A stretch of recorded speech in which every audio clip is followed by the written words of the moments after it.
Apa judul khotbah kita hari ini Bapak Ibu? Air mata dan selubung. Coba kita lihat dulu nubuatan Yesaya 25 ayat 6 sampai 9. Tuhan semesta alam akan menyediakan di Gunung Sion. Di Gunung Sion ini bagi segala bangsa-bangsa suatu perjamuan dengan masakan yang bergemuk. Ya, suatu perjamuan dengan anggur yang tua, benar. Masakan yang bergemuk dan bersumsum. Anggur yang tua disaring endapannya. Dan di atas gunung ini Tuhan akan mengoyakkan kain perkabungan yang diselubungkan kepada segala suku bangsa dan tudung yang ditudungkan kepada segala bangsa-bangsa. Ia menyediakan maut untuk seterusnya. Dan Tuhan Allah akan menghapuskan air mata daripada segala muka, dan aib umatnya akan dijauhkannya dari seluruh bumi, sebab Tuhan telah mengatakannya. Pada waktu itu orang akan berkata, sesungguhnya inilah Allah kita yang kita nanti-nantikan supaya kita diselamatkan. Inilah Tuhan yang kita nanti-nantikan. Marilah kita bersorak-sorak dan bersukacita oleh karena keselamatan yang diadakannya. Jadi ini adalah nubuatan. Makanan yang bergemuk, berlemak itu Bapak Ibu. Jadi wah, luar biasa. Mungkin kalau kita itu babi lah di dalamnya. Nah, dikatakan di Gunung Sion. Gunung Sion ini adalah tempat di mana Yesus mengadakan perjamuan kudus pertama kali. Cuma nggak tahu gimana foto perjamuan kudus di toko-toko rohani atau dimanapun saudara lihat, Bapak Ibu kalau ada, selalu judulnya Bapak Ibu di bawah, The Last Supper. Sebenarnya itu nggak tepat itu. Harusnya itu ada judulnya ada First Communion, Holy Communion. Artinya apa? Perjamuan kudus pertama. Tapi nyatanya judul banyak perjamuan kudus apa? The Last Supper. Kalau saudara berbicara Last Supper, pasti ada beginningnya. Berarti ada sebelum-sebelumnya. Itu bukan bicara tentang supper. Supper itu adalah makan sangat malam. Nah, ini biasanya dihindari oleh ibu-ibu kalau diet khususnya. Benar? Jadi supper itu kalau dinner ya mungkin makan jam 7 malam sampai jam 9 kali. Terus kalau supper itu tengah malam makan. Nah, jadi gambar perjamuan kudus judulnya itu sudah salah. Ini bukan bicara tentang supper, tapi ini bicara perjamuan kudus. Karena yang kita makan, yang murid-murid makan, itu bukan sekedar makanan, itu adalah tubuh dan darah Yesus. Dari awal itu. Nah, itulah yang dimaksud tadi makanan yang berlemak, makanan yang berkualitas tinggi. Kenapa? Karena Tuhan berkata bahwa perjamuan kudus adalah benar-benar makanan, tubuhku adalah benar-benar makanan, darahku adalah benar-benar minuman. Jadi yang dimaksud dengan Yesaya tadi, inilah nubuatan nanti di Gunung Sion akan ada perjamuan kudus, dan disitulah Tuhan Yesus melakukan pertama kali. Amin, Ibu. Setelah itu Yesus kemudian jalan ke Taman Getsemani. Di situ Yesus kemudian ditangkap, kemudian dibawa ke Mahkamah Agama Sanhedrin, dan disitulah Yesus divonis mati. Kemudian dibawa lagi ke Pontius Pilatus. Disitulah ditegaskan kembali hukuman mati dari Yesus. Amin. Pak, kenapa tidak langsung diputuskan hukuman mati di Mahkamah Agama atau Sanhedrin? Karena orang Israel pada saat itu lagi dijajah oleh orang Romawi, dan orang Israel tidak boleh menjatuhi hukuman mati. Jadi yang berhak menjatuhkan hukuman mati adalah pemerintah Romawi, dan itu diwakilkan oleh Pontius Pilatus. Karena itulah vonis mati itu hanya bisa keluar oleh orang Romawi, oleh Pontius Pilatus pada masa itu. Makanya jadi walaupun Yesus sebenarnya diadili di Sanhedrin, diputuskan hukuman mati, tapi belum saat itu sah. Harus sah yang keluar dari mulutnya Pontius Pilatus. Amin, Ibu. Makanya orang Yahudi itu mendesak-desak terus Pontius Pilatus, mendesak-desak terus Pontius Pilatus, sampai akhirnya Pontius Pilatus berkata, terserah kamulah, mau kamu apakan. Jadi harus keluar dari mulut Pontius Pilatus, karena pada saat itu Romawi yang menjajah orang Israel. Nah, pada saat itulah divonis mati. Kemudian Yesus menjalani hukuman mati di Bukit Golgota. Lalu kemudian 3 hari kemudian Yesus bangkit. Dan terhitung dari Yesus bangkit ini, Yesus selama 40 hari memperlihatkan dirinya kepada murid-muridnya. Lalu kemudian dari 40 hari kemudian, 10 hari kemudian Yesus kemudian naik ke surga. 10 hari kemudian Roh Kudus turun. Saudara tahu di mana persisnya turunnya Roh Kudus itu? Persis di mana Yesus mengadakan perjamuan kudus pertama kali. Dan itulah di loteng atas di mana Yesus mengadakan perjamuan kudus. Kenapa Pak persis di loteng ini, di Bukit Sion ini, perjamuan kudus dan juga turunnya Roh Kudus pada saat Pentakosta? Karena pada saat perjamuan kudus orang dikuduskan, dan orang yang dikuduskanlah yang bisa mengalami turunnya Roh Kudus di dalam kehidupan mereka. Dan hal yang sama kita alami ketika kita percaya Yesus. Ketika kita percaya Yesus, maka darah Yesus menghapuskan dosa kita, maka Roh Kudus bisa turun atas kita, yang kita alami saat baptisan. Karena itu orang di luar sana yang tidak percaya Yesus, sampai kapanpun mereka tidak akan pernah bisa menjadi Maha Kudus. Dan karena itulah tidak akan pernah mengalami turunnya Roh Kudus dalam hidup mereka. Tapi setiap kita, walaupun kita kadang-kadang salah, kadang-kadang dosa, kadang-kadang, tapi kita di hadapan Bapa Maha Kudus. Sebab kita kudus bukan karena perbuatan kita, tapi kita kudus karena darah Yesus telah membasuh segala dosa kita. Amin, Bapak Ibu. Nah, jadi di dalam Yesaya tadi sudah dinyatakan bahwa kita nanti akan makan makanan yang bergemuk, berlemak gitu, Bapak Ibu. Artinya kualitas tinggi, anggur yang paling tua. Nah, itulah dia perjamuan kudus. Coba kita buka Yohanes 6. Yohanes 6 ayat 55. Sebab dagingku adalah benar-benar makanan, dan darahku adalah benar-benar minuman. Dan itu yang tadi digambarkan oleh Yesaya, bahwa makanan yang sangat berlemak. Minumannya apa tadi? Dikatakan dalam Yesaya, anggur yang sangat tua, disaring lagi. Jadi benar-benar itu menunjukkan perjamuan kudus. Jadi perjamuan kudus inilah tubuh Yesus yang benar-benar makanan, dan inilah darah Yesus yang adalah benar-benar minuman. Amin, Ibu. Jadi inilah yang digambarkan, yang dinubuatkan tadi dalam Yesaya tadi, makanan yang sangat berlemak dan juga anggur yang sangat tua. Nah, pada saat Roh Kudus itu turun, di mana Bapak Ibu? Di Gunung Sion. Di situ ada kehidupan, di situ ada keselamatan. Kenapa? Karena pada saat itu Petrus berkhotbah. Pada saat turunnya Roh Kudus tadi, dan pada saat Petrus berkhotbah, 3.000 orang percaya, 3.000 orang bertobat, dan 3.000 orang selamat. Selamat, jadi tidak ada lagi perkabungan, tidak ada lagi kematian. Sedangkan kalau dalam perjanjian lama, mereka juga merayakan Pentakosta. Kalau orang Kristen merayakan Pentakosta adalah turunnya Roh Kudus. Tapi kalau orang Israel, Pentakosta adalah turunnya hukum Taurat. Di mana turunnya hukum Taurat? Di Gunung Sinai. Turunnya hukum Taurat di Gunung Sinai itu yang diperingati oleh orang Israel sampai sekarang sebagai Pentakosta. Sedangkan yang diperingati oleh orang Kristen sebagai Pentakosta adalah turunnya Roh Kudus di Gunung Sion. Lalu bedanya apa, Pak? Pada saat Pentakosta turunnya Roh Kudus, di situ ada 3.000 orang selamat. 3.000 orang bertobat, maka 3.000 orang selamat. Sebaliknya, Pentakostanya orang Israel, turunnya hukum Taurat di Gunung Sinai. Apa dampaknya? Bukan 3.000 orang selamat, justru 3.000 orang mati. Kenapa bisa ada kematian? Karena pada saat turunnya hukum Taurat tadi, orang Israel melanggar hukum pertama. Apa hukum pertama? Jangan ada ilah lain di hadapan Allah. Nyatanya, orang Israel membuat patung lembu emas. Dan Musa murka sekali. Dampak pertama adalah hukum Taurat tadi dilempar, pecah. Jadi sebenarnya hukum Taurat yang diterima oleh orang Israel itu bukan yang asli, itu kopi. Kenapa kopi? Karena yang aslinya sudah dipecahkan oleh Musa. Pada saat melihat orang Israel melanggar hukum pertama, mereka menyembah berhala patung lembu emas. Jadi pada saat itu saking murkanya Musa, maka menyuruh orang Lewi mengikatkan pedang di pinggangnya. Lalu apa?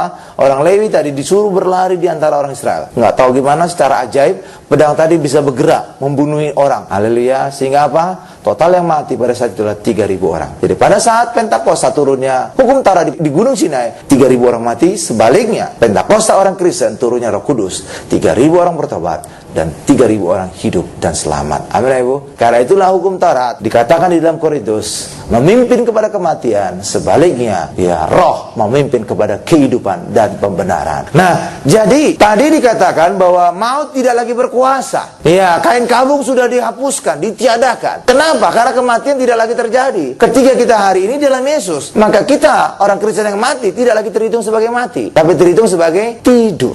Pada saat Lazarus mati, Yesus berkata, Lazarus tidur. Bahkan juga Paulus berkata lebih dahsyat lagi, dikatakan bahwa hidup adalah Kristus, mati adalah untung. Jadi mati jadi untung, Bapak Ibu. Kenapa bisa untung kematian bagi orang Kristen? Karena ketika kita mati, nanti kita bersama-sama dengan Tuhan Yesus. Itu satu, yang terutama. Yang kedua, ketika kita mati, maka kita bukan lagi pada tubuh yang hina ini, tubuh yang bisa berdosa ini, tubuh yang penuh dengan kedagingan ini, tapi kita nanti punya tubuh kemuliaan seperti tubuh Yesus setelah dibangkitkan. Kita punya tubuh yang tidak lagi dibatasi oleh ruang, tempat, dan waktu. Sehingga seperti Yesus, bisa di Emmaus muncul, bisa di loteng yang tertutup, pintunya bisa muncul di Danau Tiberias, tidak lagi dibatasi oleh ruang, tempat, dan waktu. Dan itulah nanti akan kita miliki. Sebagaimana tubuh Yesus, seperti itu juga tubuh kemuliaan yang akan kita miliki. Amin, Bu. Sehingga kita tidak lagi dibatasi oleh ruang, tempat, dan waktu. Kita bisa sekarang di Jakarta, bisa lagi ke Papua, kita bisa ke Aceh, kita bisa ke mana-mana. Galaksi juga menjadi tempat bermainnya kita. Mantap. Kenapa? Nggak lagi dibatasi oleh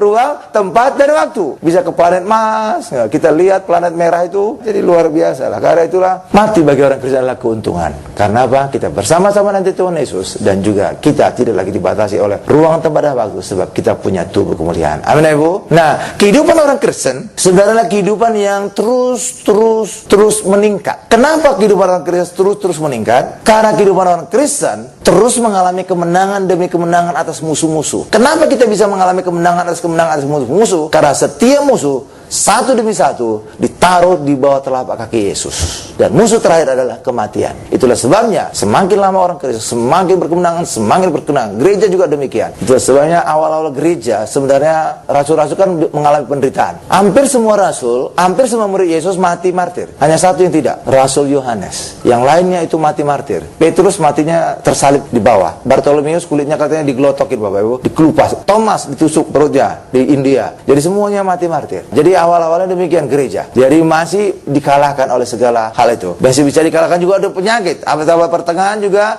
pendeta-pendeta, pastor-pastor itu matinya usia muda dan juga miskin. Nah, sehingga apa? Gereja identik dengan kemiskinan tikus-tikus katanya Bapak Ibu. Tapi sekarang pendeta-pendeta sehat-sehat, makmur. Karena itulah luar biasa sekali. Kenapa? Karena musuh-musuh termasuk penyakit dan juga resesi sudah ada di telapak kaki Yesus. Sehingga ketika kita menghidupi kehidupan dan duduk dekat kaki Yesus, maka kemenangan itu menjadi bagian kehidupan kita. Amin. Coba kita lihat ayatnya bahwa musuh-musuh sudah di bawah telapak kaki Yesus. 1 Korintus 15 ayat 26 sampai 27. Musuh yang terakhir yang dibinasakan ialah maut, sebab segala sesuatu telah ditaklukkannya di bawah kakinya. Jadi segala musuh sudah ada di bawah telapak kaki Yesus. Kalau di bawah telapak kaki Yesus artinya apa? Musuh itu sudah kalah atau masih menang? Sudah kalah. Dan ketika sudah di bawah telapak kaki Yesus, maka musuh tadi sudah dikalahkan. Dan ketika kita duduk dekat kaki Yesus seperti Maria, maka musuh tadi juga menjadi kita kalahkan. Karena musuh yang kalah tadi akan kita nikmati juga kemenangan Yesus di dalam hidup kita. Kenapa kita bisa menikmati kemenangan? Karena kita ada di dalam Yesus. Makanya orang Kristen disebut juga lebih dari pemenang. Artinya apa lebih dari pemenang? Bukan kita yang memenangkan Yesus, tapi kita turut menikmati kemenangannya karena kita ada di dalam Yesus. Jadi orang Kristen, karena itulah ketika orang Kristen mau duduk dekat kaki Yesus seperti Maria, maka dia mendapatkan satu hal yang perlu, mendapatkan bagian yang terbaik, dan tidak ada yang bisa mengambil daripada dia. Amin. Daripada kita. Amin, Ibu. Sebaliknya, kalau kita orang Kristen tidak duduk dekat kaki Yesus, apa dampaknya? Musuh tadi belum kalah, musuh tadi mesti kuat, musuh tadi mesti segar, musuh tadi mesti banyak sekali. Dan itulah yang harus kita perangi. Makanya ketika orang tidak duduk dekat kaki Yesus, maka musuh tadi harus kita perangi sendiri. Itu yang membuat orang Kristen menjadi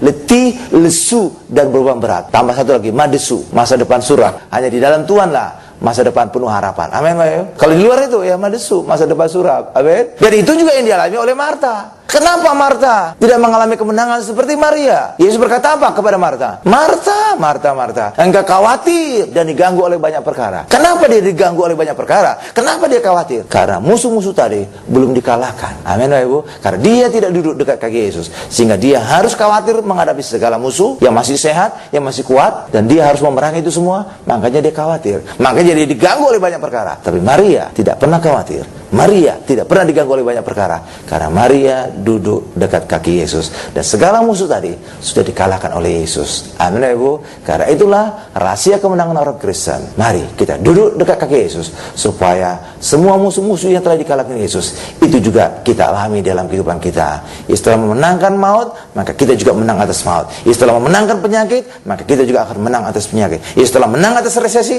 maka kita juga menang atas resesi. Supaya hidup kita hari ini selalu hidup berkemenangan. Amin, Bapak Ibu. Karena itulah bagi kita hari ini. Mari hari ini ingin hidup menang, tetap kita punya waktu untuk duduk dekat kaki Yesus. Amin. Sekarang kita masuk pada bagian kedua. Selamat karena anugerah dan iman. Jadi keselamatan itu bukan kita yang kerjakan. Keselamatan itu adalah Tuhan yang mengerjakan. Dan bagi kita hari ini percaya maka keselamatan tadi kita dapatkan dari Yesus. Coba kita lihat ayatnya, Efesus 2 ayat 8. Sebab karena kasih karunia atau karena anugerah kamu diselamatkan oleh iman. Itu bukan hasil usahamu, tetapi pemberian Allah. Jadi bukan usaha kita, itu pemberian Allah. Justru ketika kita usahakan, maka kita pasti gagal. Ada beberapa pendeta yang mengkhotbahkan bahwa kita harus mengerjakan keselamatan kita. Itu salah itu Bapak Ibu. Saudara nanti kehilangan atas keselamatan saudara. Kalau saudara yang mengerjakan keselamatan, maka saudara yang menjadi juru selamat. Padahal sebenarnya Yesuslah juru selamat satu-satunya yang telah mengerjakan keselamatan bagi kita. Kalau saudara yang mengerjakan keselamatan, maka saudara menjadi juru selamat bagi diri saudara sendiri. Apa arti juru selamat? Pekerjaannya menyelamatkan, dan itulah Yesus. Jadi bukan kita yang mengerjakan keselamatan. Jadi ketika kita kerjakan, ketika kita usahakan, justru hilang keselamatan dari Yesus. Karena itu bagian kita hari ini percaya kepada Yesus yang telah mengerjakan keselamatan, Yesus juru selamat, maka kita bisa mengalami keselamatan itu dalam hidup kita. Justru ketika kita usahakan, maka semuanya menjadi hilang. Contoh, misalkan saudara sedang makan di restoran, ternyata ada orang yang kenal kepada saudara, dan ketika dia lebih dulu selesai, dia kemudian berkata kepada kasir, Mbak kasir, itu orang yang di pojok sana yang duduk itu, saya yang bayari. Nah, dibayari, tetapi orang tadi tidak mau ngomong kepada saudara, mungkin surprise gitu Bapak Ibu. Lalu apa yang terjadi? Kemudian saudara juga selesai makan, lalu saudara ingin bayar, saudara datang ke kasir. Mbak, berapa Mbak tagihannya Mbak? Bilnya berapa? Pak, tadi sudah ada yang bayari. Teman Bapak tadi sudah ada yang bayari. Masa sih ada yang bayari? Jarang-jarang orang mentraktir saya. Saya bayar sendiri aja lah. Maka ketika saudara bayar sendiri, saya keluarkan uang saudara dari dompet saudara. Maka apa yang telah dibayar oleh teman saudara menjadi hangus. Tidak berarti lagi. Hal yang sama juga secara kerohanian. Semuanya sebenarnya sudah Yesus bayar dengan kematian Yesus di atas kayu salib. Itulah sebabnya ketika kita upayakan sendiri untuk selamat, kita upayakan sendiri untuk sembuh, ketika kita upayakan sendiri untuk diberkati, maka apa yang setelah lakukan, apa yang setelah bayar, hangus. Tidak berlaku lagi di dalam kehidupan kita. Itulah sebabnya ketika orang masih mengupayakan untuk selamat, mengupayakan untuk sembuh, mengupayakan untuk diberkati, mengupayakan untuk banyak hal lagi yang Yesus telah kerjakan, maka karya salib Yesus menjadi sia-sia di dalam kehidupan saudara. Makanya bagian kita hari ini bukan lagi mengusahakan, tetapi percaya, imani. Makanya tadi dikatakan, karena kasih karunia kita selamat oleh iman. Itu bukan upaya kita, itu bukan usaha kita, itu pemberian Allah. Makanya jangan lagi kita upayakan. Nanti pemberian Allah tadi hangus. Karena itulah bagi kita hari ini orang Kristen, bukan lagi mengerjakan keselamatan, bukan lagi mengerjakan kesembuhan, bukan lagi mengerjakan segala sesuatu, karena semuanya Yesus telah bayar di atas kayu salib. Bagian kita hari ini percaya, maka semua kita dapatkan dalam hidup kita. Amin Bapak Ibu. Nah, karena bukan lagi kita upayakan, maka jangan lagi kita bertanya seperti orang di luar sana. Bahkan juga jangan lagi kita bertanya seperti ada seorang kaya datang kepada Yesus, Guru yang baik, apa yang harus aku perbuat untuk beroleh hidup kekal? Kalau seandainya ada orang di luar sana datang kepada saudara, apa yang harus aku perbuat untuk beroleh hidup kekal? Apa biasanya jawaban saudara? Percaya Yesus, kamu selamat. Kan biasa gitu kan? Jadi kalau ada tadi orang datang kepada Yesus, harusnya jawaban Yesus apa? Percaya kepadaku, kamu selamat. Tapi nyatanya apa?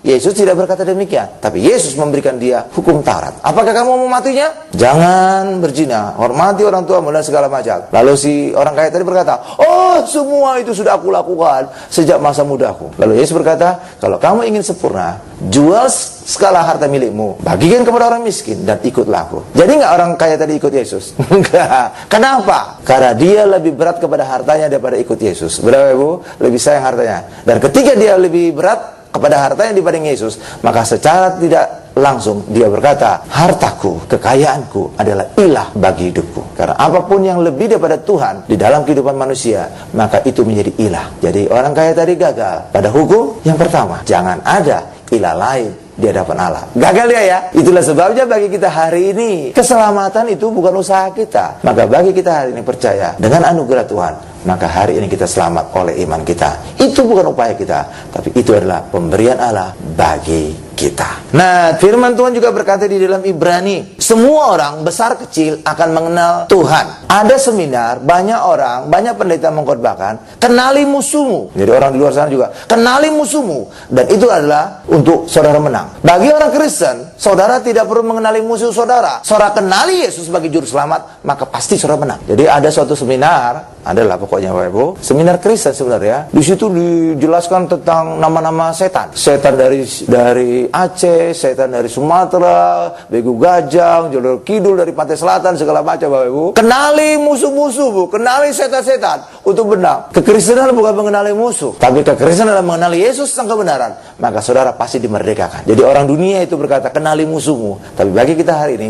kenali Yesus, juru selamatmu, maka kita akan menang. Dan itu dikatakan di dalam Ibrani 8 ayat 11 sampai dengan 12. Dan mereka tidak akan mengajar lagi sesama warganya atau sesama saudaranya dengan mengatakan, kenallah Tuhan, sebab mereka semua, besar kecil, akan mengenal Aku. Sebab Aku akan menaruh belas kasihan terhadap kesalahan mereka dan tidak lagi mengingat dosa-dosa mereka. Jadi Allah dikenali karena apa? Tidak lagi mengingat dosa-dosa kita. Allah dikenali karena apa? Karena tidak lagi menghukum kita, tapi berbelas kasihan kepada kita. Dan itulah Yesus. Karena itulah kenali Yesus hanya sebagai juru selamat, saudara pasti menang. Itu saja kuncinya. Jangan kenali segala setan-setan. Saudara tidak akan bisa kenal semua setan. Kenali Yesus, juru selamat, menang. Beres. Amin. Satu hal yang perlu, sikat semuanya. Iya, karena itulah saudara nggak harus mengenal musuh-musuh saudara. Itu ajaran dunia. Kenali musuhmu untuk kau menang. Bagi kita, bukan mengenali musuh kita, tapi kenali Tuhan, juru selamatmu, engkau pasti selamat. Karena itulah bagi kita hari ini satu hal perlu, Yesus, untuk menjamin kemenangan di dalam kehidupan kita. Sekarang kita masuk pada bagian ketiga, berita Yesus dan perbuatan besarnya. Markus 16 ayat 15. Lalu ia, siapa nih ia? Yesus berkata kepada mereka, siapa nih mereka? Murid-muridnya. Pergilah ke seluruh dunia, beritakanlah Injil kepada segala makhluk. Jadi berita Injil harus diberitakan kepada segala makhluk, ke seluruh dunia. Orang Kristen makhluk enggak Bapak Ibu? Iya, makhluk hidup kita. Jadi berita Injil harus juga disampaikan kepada orang Kristen. Jadi bukan hanya yang belum mengenal Yesus, tidak, terutama orang Kristen. Kenapa sih Pak berita Injil harus dinyatakan, harus diberitakan ke seluruh dunia, termasuk juga orang Kristen? Karena berita Injil inilah yang menjadi awal kita mengalami mujizat Tuhan. Karena di dalam Injil itu berita tentang Yesus, dan di dalam Injil berita tentang perbuatan besar Yesus, dan perbuatan besar inilah awal terjadinya mujizat. Karena mujizat harus diawali dengan perbuatan besar, dan perbuatan besar tadi harus Tuhan yang mengerjakan. Manusia tidak bisa mengerjakan perbuatan besar,